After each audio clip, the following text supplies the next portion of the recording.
to Surviving to Thriving, and I am excited to have a Redeem Robinson, pastor, uh, school board member, Redeem Robinson, with me. Welcome, Redeem. So glad to have you with us. Thank you for having me. I'm excited about this conversation we're going to have.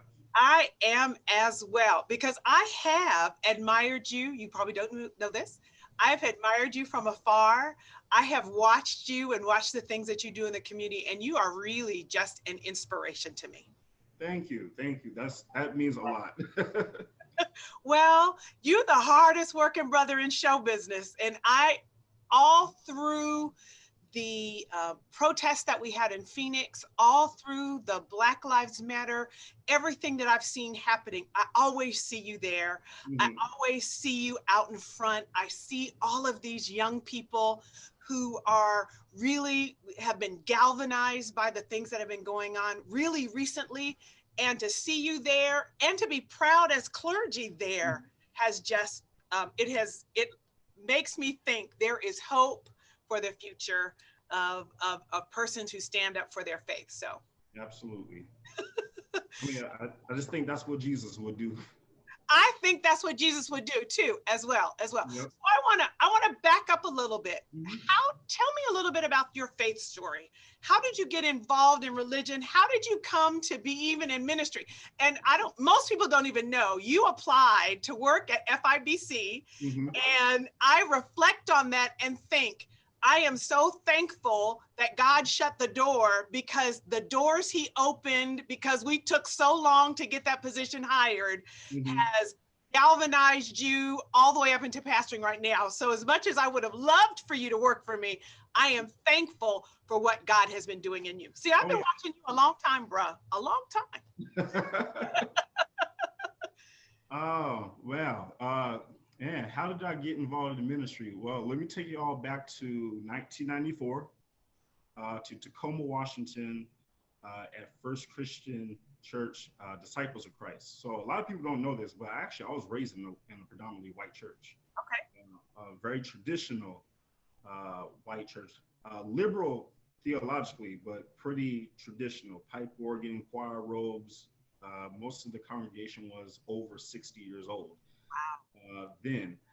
Um, and I don't know, I just felt like the first time I ever walked in church, by the way, let me also share this. And this is something I've never really shared, but the first time I actually ever walked into a church, period, was actually at a Mormon temple. Oh, wow. Yeah, that was the first time my parents was trying churches out, and the first time we ever went, I'm like, what is this? I remember we was 4 years old, and it was at a Mormon temple. Okay. I even remember the water. They gave you water instead of grape juice. Yes. Yes. They water Yeah, and white bread. yeah. So I remember that. But I remember when we came to First Christian Church, and actually it was so crazy because I have always seen the church on my way to school every day, and so we went there. It was nice. It was cool the first Sunday, and I always said after that, like I want to be that guy who's in the pulpit preaching. So I've always felt a calling to preach. I've always played church in school, even in our neighborhood. Me and my cousin, we actually have our own church in the neighborhood. Yeah. I was more of the white sounding preacher. My cousin was more of the Baptist side of preaching, and he actually ended up starting his own church on the neighborhood. So we had a church split, and most of the people went to his church. It's crazy. But yeah, I've always felt a calling to preach, and even uh, fast forward to 2000. My mom actually married a Baptist minister, and he was also a musician, military. Um, and I actually ended up playing at our church. And this is when we started going to a predominantly black church, a Baptist church in Tacoma. And I started playing the drums at the church. I started playing the organ. I started playing the keys. Um, and then we ended up moving down to Tucson, Arizona, where my gift in music started to evolve and to get better. Um, long story short, I eventually left my parents' church in 2005. I had disagreements with them, and my mom's ex-husband was abusive, and I also had disagreements with them. They did not allow women to be in the pulpit, Oh, period. And I had a huge problem. So I left. I left on my own. I started going to my own church, and that's how I ended up being AME. Got started out as a musician at Prince Chapel AME Church in Tucson, Arizona. And then from there, I joined the military. Once I graduated from high school, joined the military, didn't last long, medical discharge, moved to North Carolina, Greenville, North Carolina, and I wanted to play in churches. And so I found an AME Zion church. And I didn't know what AME Zion was. I was like, what is AME Zion? Because all I know was AME.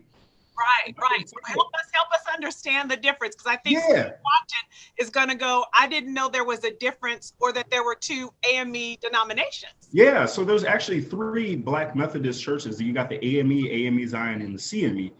Right. And what I found out was AME was started first in Philadelphia, and the AME Zion Church was started a few years later after the movement that was happening in Philadelphia by Richard Allen. Right. There was a movement in New York of same issues, Black people not being discriminated against in the Methodist Church. Right. So they started their own denomination, which was still kind of controlled by the white Methodist Church. So they also called themselves AME, and they just added Zion at the end when they found out there was already a group called AME that was in Philadelphia. So yeah, 2007, I was at an AME Zion church as a musician. And I don't know, I just felt that tug to like really go into ministry, but I didn't I just didn't like the whole process that they had set up. And I'm like, I'm radical, you know, I want to do like, why do we got to do this whole process? Jesus never had to do a process like that. Paul never had to do a process like this, you know. So eventually, after flight attendant school, in 2009 in Minneapolis, I came back to North Carolina and decided to pursue the call to ministry. And so 2010, that's when I got licensed. And then I was in and out of the AME Zion Church. I was back and forth from Baptist to AME Zion. And so Us have that kind of trajectory. I mean, I have Methodism as my background, and Baptist. You know, many of us, we've been through a lot of different denominations. Yep. Land somewhere. So, and you tickle me because you say I was radical. So radical isn't something new. You've been radical all the time, looking for how you can evolve the church, and I appreciate that. Yeah, but you know, now that I think about it, I really wasn't as radical as I thought it was. I was still bound by tradition. Yeah. And in some traditional, theological beliefs. But 2012, that's when I moved to Baltimore, and I was at an AME Zion church. I was at the main AME Zion church for that region, and I just didn't feel like I fit in. So I was at a Baptist church. They actually ended up ordaining me there, and I was their youth pastor. And then I was like, I want to go back to AME Zion. I want to go back to AME Zion. So, and that's when I actually felt like I was called to pastoring. Okay. So 2014, I ended up moving down to Tucson, Arizona, moving back to Tucson, and ended up starting the very first AME Zion church in Tucson. You founded the first AME Zion church in Tucson. Ever. Fantastic. Yeah. So 2015, that's where I was started my theological beliefs. It was a huge shift. I started believing in some things that went contrary towards the AME Zion, the Book of Discipline. Okay. And I remember one day I told our presiding elder, I was like, I think I want our church to be an open and affirming church. And she said, well, we're not an open and affirming denomination. You can't do that. So I left it alone. I want want you to explain what that means, because I Yes. want to assume that people Mhm. understand what open and affirming church is. So explain what an open and affirming. Yeah. So actually, I'll even say this. A lot of people, especially a lot of people who are not aware, they'll call open and affirming church gay churches, and it's not specifically for the LGBTQ community. It's for everyone. So Right. when we say open and affirming, we mean this is an inclusive congregation. Everybody is welcome, no matter who you are, where you're at on life's journey. You're welcome here. Um, is open for everyone. We affirm those who identify as Right. LGBTQIA. We Right. affirm those who, uh, if you are a sex worker, if you are suffering from HIV and AIDS, you are welcome here. And also in 2015, and that's definition of open and affirming. But 2015, I also stopped doing altar calls. Okay. And the reason why, and they actually ended up, the presiding elder caught word that I stopped doing altar calls. And the reason why, because I said, um, I just believe that we are already saved. The work that Jesus did on Calvary, that saved us. What is the point of getting people saved now? I stopped believing in the doctrine of hell. I just, didn't add up to me that God will send some to hell to burn for eternity, um, just because we do X, Y, and Z. If God is a holy, loving parent, like the Bible says, then God wouldn't send us to hell to burn. That just didn't make sense with me. So I started my theological beliefs started to evolve, and I end up, um, and for other numerous reasons too, I ended up leaving the AME Zion Church, and this was my final, final time. Right. Right. But you know what I appreciate is that you were very aware that your theological structure, what you were Mm-hmm. how you were raised to believe, what you believe, how you interpreted the Bible, that you kept wrestling and struggling with that. And when you found that it didn't align, you were like, okay, I've got to do what God is calling me to do. And I think many Mm-hmm. of us, whether we agree or disagree, Mm-hmm. you got to learn how to understand what you believe and be able to stand on what you believe. Many of us, Yeah. this is what I was taught. This is my mother's religion. It's like, well, Mm-hmm. where's yours? Where's your relationship and religious beliefs? Where are they? And if you can't articulate that, I'm telling you right now, you should get your own religious understanding, so that nobody can shake you from that. So I appreciate you continuing to think through what I believe. This is how I believe what I think. And there are a lot of people now that, who's Carlton Pearson was the one Mm-hmm. who kind of, um, shook the branches about the entire doctrine of hell. Mm-hmm. Um, uh, his, what was the show? My brain just shut. Come Sunday. Yeah, Mm-hmm. that kind of walks you through how he got there. And the first time I actually heard it wasn't on the show. It was Mm-hmm. him being interviewed with NPR. Yeah. Yeah.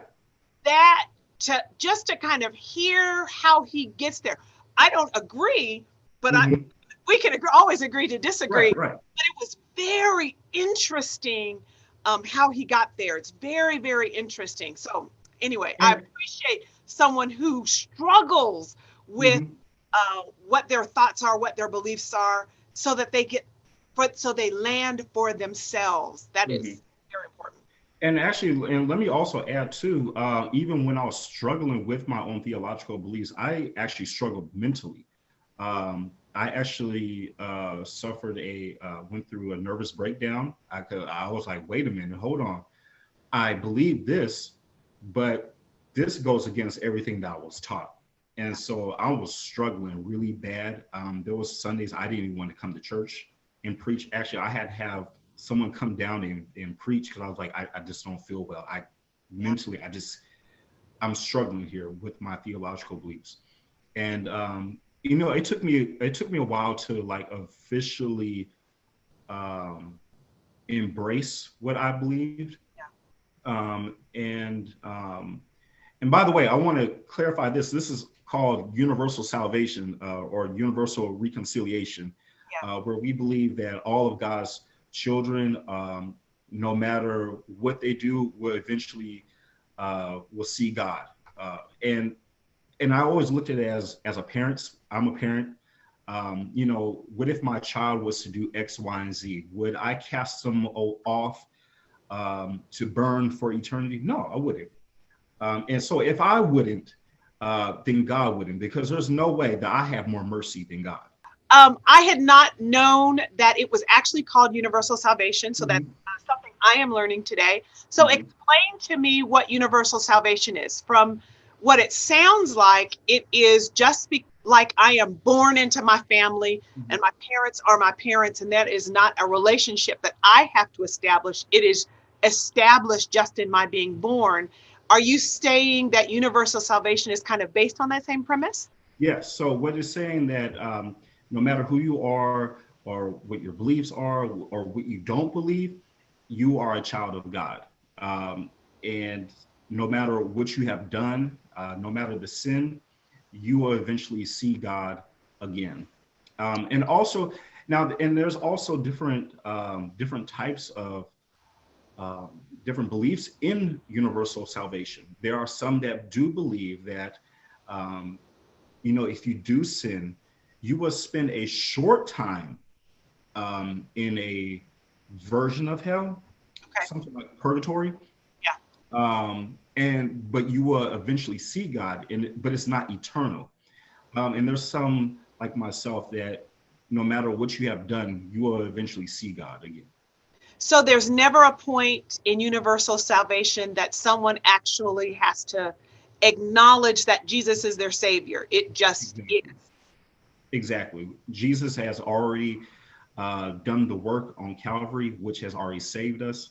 You know, I'm actually struggling with the part of where did Jesus actually really come to save us, or did Jesus come to show us the way? And I'm more on the side of Jesus came to show us a way. Our world was people was living in a world of sin. We Jesus came to show us to love our neighbors as ourselves, to fight for the oppressed people, to feed the hungry. These are things that Jesus came to show us to do. He came to show us the way. Still struggling on the part of did Jesus actually come to save us, and if Jesus did come to save us from what? And but I will say, if Jesus did come to save us, I would think Jesus came to save us from ourselves, Mm, from the way how we live, the us not loving our neighbors as ourselves, us treating people wrong, us not being good humans. okay. So I am curious then, preacher, Mhm, what do you preach on Sunday? What is the gospel message from mhm. a universal salvation perspective? So what I preach on Sunday, and this is one thing I love. Uh, I preach on love, Okay. keeping the main thing the main thing. That is love, fighting for the oppressed, fighting for those who can't speak. Um, Everything that Jesus came on earth, that Jesus taught us to do, and Jesus told us to do, and what Jesus actually did. These are the things that you will hear at Ebenezer Church on a Sunday. So tell us about Ebenezer Church. What prompted you to found it? Where is it located? And when do you all meet? Okay, so 2018, it was late 2018. While I was at First Church at UCC, which, by the way, that church actually helped me to be more bold and more um, kind to transition me from the more conservative Black church teachings into a more progressive um, teachings. Now, this was the thing. I love the teachings that I was getting at First Church. It was great, but the church was like it was predominantly white. It was very white, and I still like shouting. I still like dancing. I still like to hear hooping in a Hammond B3. I like Black church. And I was like, what would it be like to combine the Black church with our progressive teachings. And I was like, well, this has already been done. Bishop Yvette Flunder has been doing this for years. Yeah. She has combined progressive teachings, open and affirming congregation, with a Church of God in Christ feel, which if you ever go to the Bay Area, definitely visit City of Refuge, UCC. You will, they dance up in there. So I was like, we need a progressive congregation that where, yeah, we as Black people can still be Black. Right. So that's why we started Ebenezer Church. We actually started at a bar. We started having conversations, which we call Church at the Bar. Yes, Which I told you, I have been following you because I was like, it's not the hottest idea. Yep. What we have done is our very first Church at the Bar, we had about maybe 25 people that came out. Yeah. And we just had conversations about anything. Everybody got a first free drink that was on me, which didn't cost that much. Right. we went to a pretty cheap bar, and first drink was on me. And what we started doing is we started seeing people was coming out. They just wanted to have conversations. We was getting all kinds of people. We was getting atheists. We was getting Christians. We was getting Muslims. We was getting everyone. And I was like, this is church. Yeah. This is church. It's not the traditional church, but this is church. We're coming together as one. We're having conversations, much needed conversations, and we're all on one accord. And then from there, that's when we transitioned to start having services. And our very first service was last year, September of last year. And actually, it was so crazy because we was having church once a month. Right. And I was actually living in Las Vegas. As soon as the church was planted, I got hired to work for Tom Steyer on his presidential campaign. Right. So I had to go out to Las Vegas. I lived out there, and I was traveling back and forth every month to do Church at the Bar and to also do our church service. And now we're looking at total close to 50 members. Right. And we hold service every 2 weeks. Right now, we just put a pause on in-person service.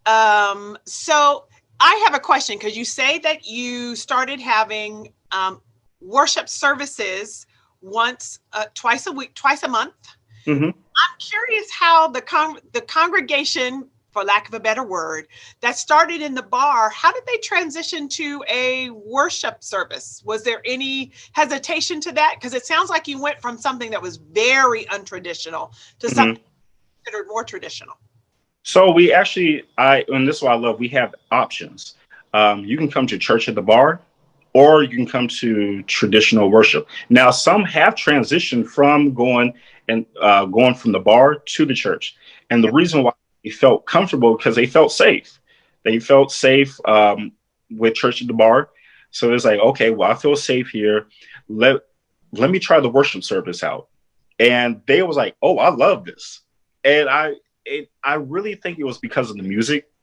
Music plays a huge part in worship. It is huge. It makes you feel safe.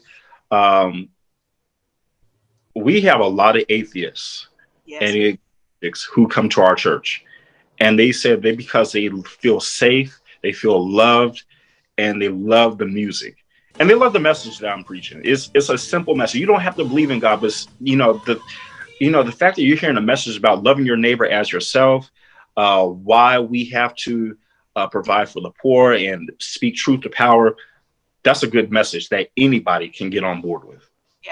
Yeah. So tell me, when did your social activism start? Because even as you talk now, you're like speaking truth to power. That is the underlying message of social activism. So when did that start with you?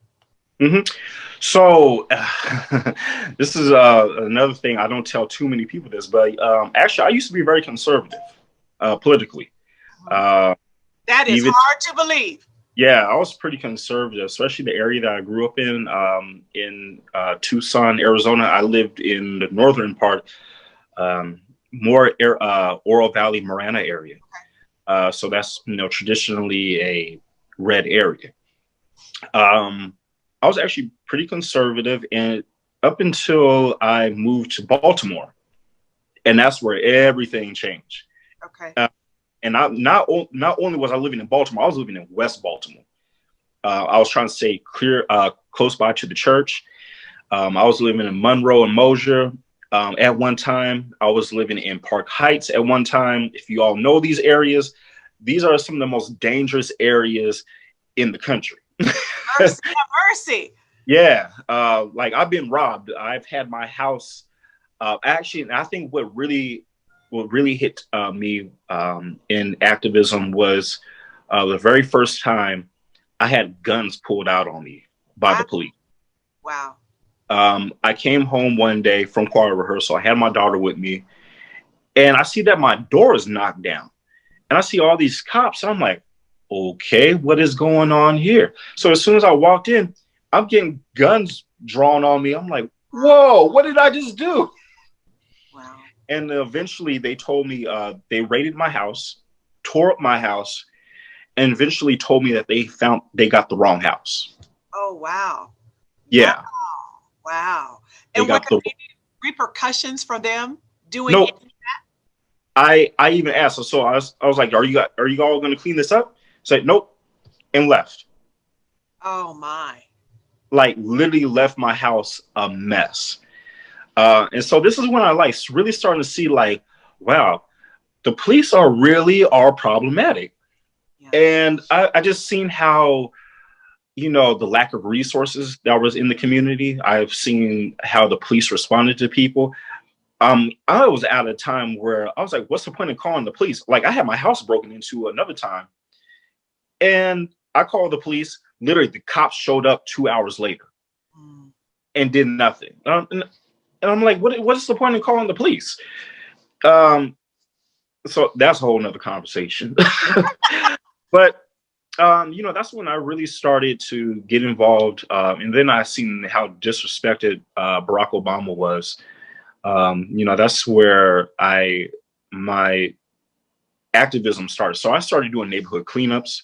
I organized neighborhood cleanups in Baltimore. I got involved with the NAACP out there. What else was I doing? I organized my very first prayer walk at the Capitol in DC when there was a government shutdown in 2012, I believe. And then when I moved down to Tucson, you know, we had Michael Brown, and that's when I first started the Black Lives Matter chapter in Tucson, in which we did marches. We did a die-in, which we had organized a die-in, and that's when the Department of Homeland Security actually did an investigation on me. I'm sorry. Are you saying a die, D-I-E, a die? Yep. So you're going to have to tell me what a die-in is. I've heard of every. Yeah. I thought I had heard of everything. Mm-hmm. Tell me what a die-in is. Yeah, so a die-in, we was actually going to do a die-in at the police station, and the die-in is where you literally lay on the ground like you're dead. Oh my goodness! And it's a visual. It's something visual. So yeah. When you have a bunch of bodies just laying in front of the police station, that sends a powerful message. This is what the police are doing to Black, Brown, Indigenous people.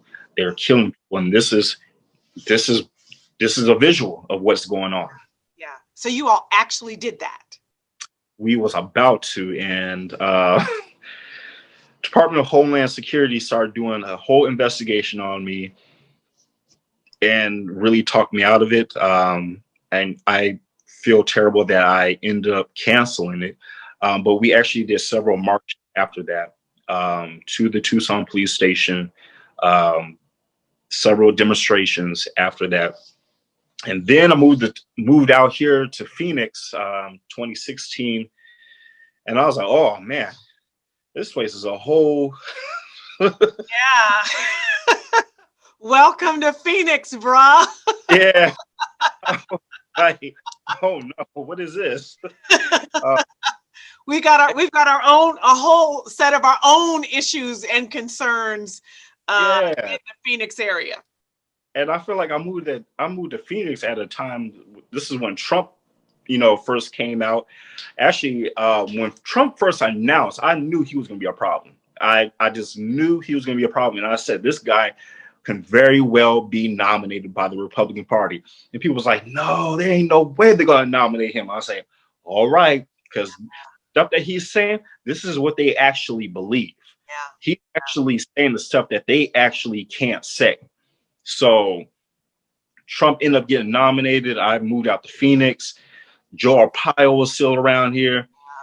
And by the way, let me also just say this. When I first moved to Phoenix, I came to Phoenix to chill and relax. Lord don't let you do none of that, man. You should know him by now. The Lord don't allow that. Right. I literally came out here to relax. I was like, I'm about to chill. And actually, I just resigned as the pastor in Tucson, and I was about to wait for my next assignment. I was like, I'm just going to wait on my next assignment. Phoenix is just a temporary stop. I plan to be here 3 months, and I actually thought I was going to San Diego after that. But no, sir. Now that you're an elected official, looks like Phoenix is going to be here. You're going to be here for a minute. Yeah, it looks like I got another 4 years or whatever, how long the Lord wants me here for. But yeah, that's how I got involved. I mean, I think it was my first or second week, I'm blocking traffic to a Trump rally with other people. We blocking Shea Boulevard. I'm with Reverend Reginald Walton. We down. Right. And all while Trump has been in office, you have been out front calling for his impeachment, calling for a change, because clearly, well, yeah, we're just thankful that these 4 years are about to be over. And I'm glad that you mentioned the impeachment part. That's so 2018, that's when I got hired with Need to Impeach. I was hired as the Southwest organizing manager for Need to Impeach, which was funded by former presidential candidate Tom Steyer. If you all know him, he's a huge billionaire and donor to Democratic causes. So he started Need to Impeach because Tom Steyer at the beginning said this guy is committing impeachable offenses. Yeah. And I like what this guy's talking about. So eventually I got hired with him. And, from there, I worked even on his presidential campaign as deputy political director, really focusing on Black and faith outreach. And even so now, with my activism, I've worked with, I'm still currently employed with Arizona Coalition for Change, which my job was the Black Outreach Campaign Manager. And our job was to make sure Black voter turnout increased by 7% and that we get Black candidates elected. And the reason why I'm talking about campaigns, and I'm really big on campaigns and electoral politics, because we got to, if it is our leaders who are making policies that are affecting our community. Right. Mm-hmm. Right. And if we don't, I noticed you had a post that talked about the amount of turnout that you had in people of color this last election cycle. Mm-hmm. So if people think our votes don't matter, our votes really do matter. Oh yeah, especially here in Arizona, the Black vote is very important here in Arizona. You see in a lot of these races are either won or lost by a couple thousand votes. Yes, we are 5% of the population. That 5% of the population can determine if Arizona is red or blue. Right. And we've seen that, especially in 2018. Right. We have several Democratic candidates who won, like Katie Hobbs, Kirsten Sinema, who won by a small margin. Right. Black, we turn out to vote. Turn out to vote. Mm-hmm. Our votes always matter. Always matter. They always matter. Mm-hmm. They always matter. So what prompted you to run for the school board in the Balts district? So let me just share this. The school board is a very important role. Yeah. It's oftentimes looked over, but the school board determines the future of our country. The school board, our schools determine if crime is going to go up or if crime is going to go down in our community. Wow. So I said, I'm going to run for school board, and I want to make a change in my immediate community. The Baltimore area, the Baltimore School District is predominantly Black and brown. You're looking at about 60% Hispanic, a little bit over 20% Black. White students is very low in this area. And so I wanted to run because our Black and brown students, they need one, proper education, proper funding for our schools, representation in the schools. And this is why I wanted to run. Our district right now actually doesn't have, our music programs are almost non-existent. Wow. Yeah. And studies have even shown when there are music programs in schools, they'll do better academically. Yeah. And like, well, we need to bring back our music programs into our schools. I'm going to tell you something. I didn't like school. I hated school.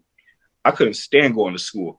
But it was orchestra that kept me in school. Actually, I had a Black orchestra teacher, Mr. Roberts, who gave me a cello in the 6th grade. And he told me, this is the instrument that you're going to play. That's what kept me in school. It wasn't math. It wasn't science. I hated all that. I hated I didn't like none of that. I liked coming to orchestra. And I think right now, if we bring back music programs into our schools, our kids will be, they would, do better academically. They will come to school. They'll eventually will graduate. They'll have something to look forward to. I want to see, I have a whole vision for the school district where we have a music program where we even have a rap studio, studio kids can produce their own music. This is something, that we should also start doing. What does an actual school board do? I know most of us know we have school boards, but we kind of don't know why they're there, what their function is, and how do I, as a member of the community, get involved with my school board? Yeah. So what the school board does, they set the budget, they pass the budget, they determine what money goes where what money goes, in other places. They also are in charge of hiring and hiring the superintendent. That's our only employee. The superintendent is the one who runs the whole school district, but we're the ones who oversee the superintendent. Oh, wow. Yeah. I did not realize that. Yeah. So our superintendent, Dr. Arlene Kennedy, I'm kind of like her boss. Us as a board, we're like her boss, and she is running the school district. We got to make sure that she has a great vision for the school district, and which she does. She's amazing. And that's pretty much what the school board does. I know school board meetings are open. What is the purpose in my even going to hear what's happening with the school board? Why would I come to a school board meeting? Yeah, so let me share why it's important that the community should be involved in school board meetings and should just be involved, period. Let's say we live in an area that's high crime. Okay. What after school programs are there that's going to prevent these kids from getting into trouble? Okay. What kind of programs are out there that's going to help families in the area with food? Right. And let's say they don't even have kids that go to the let's say you live in the district, you don't have kids in the district, but you don't have food at home. You being involved in the school board and come to a school board meeting, you can hear about the school, about the food programs that we have, because we have all of our schools. We have a food program where we're feeding the whole community. Right. So you can hear about our after-school programs, which are keeping kids out of trouble, and you can even voice your comment on how on what programs there should be that's going to keep these kids out of trouble. And you can also volunteer, be a part of the after school programs, or what the schools are doing. So that's why it's very important, that the community knows who's on the school board. They can tell, have a connection with the school board member on, what's going on in the community. The school board member, to me, in my opinion, is the most immediate community leader in the immediate community. And you weren't the only African American who was elected onto your board. Is Nope. it Carolyn Knight? Am I getting her name correct? Yep. Gail Knight. She is. Gail Knight. So we actually have 3 Black members on the school board. That's fantastic. We have 3 out of 5 members of our school board is Black, which we have been labeled the Blackest school board in the state. Probably so. Probably. Yeah. So. Mm-hmm. Yeah. So how did you start a campaign to get onto the school board and all of that, especially in the pandemic? Yeah, so that was actually pretty difficult. I was trying to see what was I going to do. The activism and the church was good, but I still wanted to see how I can get involved in my immediate community. Especially on a government level, political level like that. And so what I did first was I got signatures. One, I make sure that I got signatures from, so in our area, it was like 71 signatures I had to get to in order to get on the ballot. Yeah. So I got those signatures, which was actually pretty hard. And I kept saying to myself, I'm experiencing campaigns, 71 signatures, I'll get that in a day. No, that was actually much harder than I thought because, pandemic, people are not doors like that. I probably knocked on maybe 150 doors just to get those 71 signatures. Wow. So I got the signatures to get on the ballot. And then after that, that's when the campaign mode, goes in. You got to raise money. You got to talk to voters. I made it a duty to talk to at least 100 voters over the phone, or knock on the doors. Also trying to get endorsements. I was endorsed by Our Voice, Our Vote, which was helping get Black candidates elected. I was endorsed by Arizona Informant. Actually, to be pretty honest with you, it was Black people that got me elected. That's because the Black vote matters. It was Black organizations and Black people that got me elected. Also, I was fortunate. I have a friend down in Tucson who helped me with graphic designing, and he designed my campaign literature, even translated into Spanish. So that was very helpful as well. So if someone was considering, and how long is a school board term? So start there. And then what would someone do if they were like, well, I'm hearing this, I want to be involved in my community. Maybe I could be a good school board member. Mm-hmm. Where do you start in all of that? Yeah, so I would encourage anybody that's watching this, run. If you want to run, do it. Get involved. It's a 4-year term. And there's some cases where it is a 2-term, but the majority of the school districts, it is 4 years.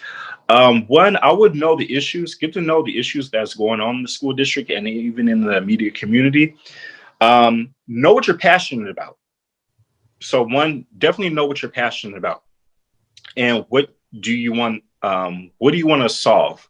What changes do you want to see? Because for some, it might not be school board. If you are passionate about policy change in police brutality, school board could help, but that might not be the area. You might want to look at state ledge. Right. You might want to look at Congress. My thing is this: if you're passionate about it, do it. Run. Get to know the community leaders, and go from there. So a school board member is not paid, I'm assuming. It's not a paid It's a volunteer Yep. position. You are elected to be a volunteer, Yep. which is an oxymoron in and of itself. But do you have to have certain qualifications to be a school board member? Yeah, so you do have to be within your district for a year. Okay. Trying to think what else qualifications. You have to be a registered voter, and I believe that's it. But you have to live in your district for over a year, and you have to be a registered voter. Okay. So if you're listening and you Oh, want to get involved, make sure you are a registered voter. Start there. Yeah. Start. And like what and it's nonpartisan, so it's not Democrat or Republican. And yeah, just get involved. Know the issues in the community. Know the issues that's on the school board too, and run. Do it. Don't do it alone. Don't do it alone though. Make sure you get some help from people who are experienced. So people who have already been elected to school boards. Talk to them. Reach out to them and, see how they can help and just listen to the wisdom that they can offer. Does it cost a lot of money to run a campaign, even for the school board? About how much do you think you probably should raise to have a really viable school board campaign? Yeah, that's a really good question. So it depends on how big your district is. Balt School District is pretty small. I'm just to be honest with you, I raised about almost to $4,000 for my race. But if you're looking at more bigger districts, let's say like Tempe, you're looking at a little over 10,000 to run in a race like that. If you're running in Phoenix Union High School, you're looking at the high thousands. Right. If you're looking at city council, you're looking at about hundred thousands. Yeah. Almost going into billions. It takes money to run a race. That's why it's very imperative to make connections with people, because connections will get you to donors. Yeah. Yeah. That is donors will get you to the dollars that you need to yes. run a viable campaign, because you can't just write a check and make it done. No. People who have committed their dollars to your campaign. Right. And you just can't run off of no money. That's just, it's not realistic. Now, I will say, I do know a couple candidates who have run off of nearly like a couple $1,000s, and they was able to win, legislative races. Wow. I have a friend in Vegas, didn't raise that much money, but was able to win their race. Wow. That's encouraging, because somebody might be thinking that if I am not savvy enough to raise thousands and thousands of dollars, then maybe elected office isn't for me. And that just might not be the case. Yep. It takes work ethic. So if you don't have the type of money, what you're going to have to do is develop your message. Your message got to be strong. And this is the thing. How bad do you want it? Yeah. So if you really want it that bad, you better be knocking on doors every hour, on the hour. Yeah. Sun up to sundown, just knocking on doors. We have a legislative candidate, person who's in the House of Representatives right now in LD 24. I heard the man was knocking on doors from sun up to sundown every day, nonstop. He wanted it that bad, and it was able to get first place. And nobody knew who he was. He was an outsider. Nobody knew who he was, but he was out there knocking on doors, talking to voters. Yeah, if you've got the tenacity to go out there and get it, you just might attain the position. I'm curious, what is in the works for the Balt School District in light of COVID? And does the school board have any say about schools' decisions to return back to in-person instruction, or in light of COVID numbers rising, say, hey, we want to have people working at home? And with having such a brown district, are there some inequities with what it takes to be online and to be in virtual school? How is the Balts district managing those issues? Yeah, so that's a very important topic that we're dealing with right now. Anybody who's elected to a school board right now, we have a lot on our plate right now with the whole thing with COVID. So right now, the Ball School District, we have decided to go 100% virtual right now as the numbers are climbing. Before we was doing in person for some and virtual for some, because we do realize that most people, they're not able to send their kids, they're not able to, have their kids at home by themselves. That's an issue. And for some, they were able to send their kids off. So we was able to accommodate both. Yeah, yeah. So are there ways that you are accommodating? How are you accommodating students that don't have access to internet, who don't have all of the devices to ensure that they get on online, or if they don't have the parental or family support to help them to manage? Because I think about my grandkids and Right. my daughter and son-in-law. They've kind of got to stop their life when their kids get online just to ensure that these toddlers are doing well in school. So how are you helping families that don't have that kind of support or the resources to make it happen? So the support part, I'm still trying to learn how how that's being, done. And I totally understand there's some parents who are not able to leave their kids at home alone because they have to work. Yeah. And I'm still trying to, understand and learn more and hear more from parents on that issue. Now, I will say that the school district has done a great job at providing hotspots and resources in that way for the students, so they can able to do their classes from home. And that's probably another reason why parents can show up to school board meetings, because if those are the kinds of issues that are happening in your community, that's what you let your school board know, so they know the issues that are happening. And are your school board meetings, and I'm not even sure if you've had one yet because you're only recently elected, are they virtual as well? Yeah, they are going to be virtual. Wait. Yes, they are also virtual for people to attend virtually. As you see, I'm still trying to. He just got elected in November. Just got elected, so you got to pass because you're very, very new. I don't even know if you've had an orientation yet. Yeah, I just got a tour of the schools last week, and I'm still getting more tours. And I actually officially get sworn in January 12th. Wow! Congratulations! Congratulations for your swearing in. Well, so we know that you're still in the uptick of learning how to be a board member. Well, I will continue to be prayerful for you, have been praying for you. Like I said at the beginning of this interview, I have been watching your political career and just you evolve in how you do ministry. And it's just a joy to watch you get out front. It's a joy to watch younger people out front, helping these young people who have a passion for social justice. Be out front to say, here's how we can channel this. Here's how we can do this. Here's how we can move forward. I'm very excited that you are elected to the school board, because I know if you want them young people to have a rap studio, they're going to have one. Oh, yeah. I'm like, let's do it.